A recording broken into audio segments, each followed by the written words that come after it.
So hi, this is Sandy. Magbibigay ako ng feedback about dito kay Pirate Journey if legit or fake siya. So naglaan ako ng 3 days dito para makalampas dito kay level 3 para maka-withdraw. So para magkaroon ng idea yung iba about dito sa application na to, then ipapakita ko kung legit or fake nga ba ito. Tara at punta na tayo sa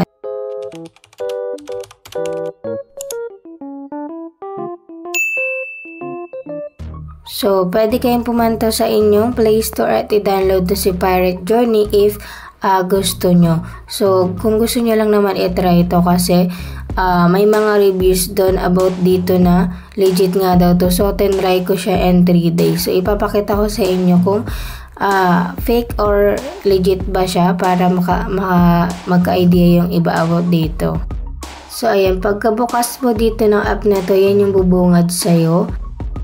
So, kailangan lang siya ng laruin. Kung gusto mo naman pindutin yung yung nasa baba ay manonood ka ng ads para i-refresh siya or maglagay ka ng another hole dito. So, kung nakikita nyo, meron ako ditong $224.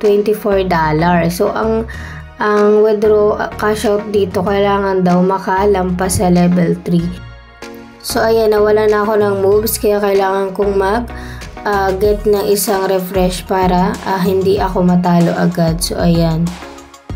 So, laruin na natin siya guys ng laruin para ipakita ko sa inyo na may something dito kay Pirate Journey. So, ayan. So, ayan guys, nawala na tayo ng dito. So, kailangan lang natin siyang i-refresh natin. Then, manood tayo ng ads para another refresh dito. So, ayan, ang dami nakatago dun sa likod kaya hindi ko mahulaan kung anong kasunod ng isa.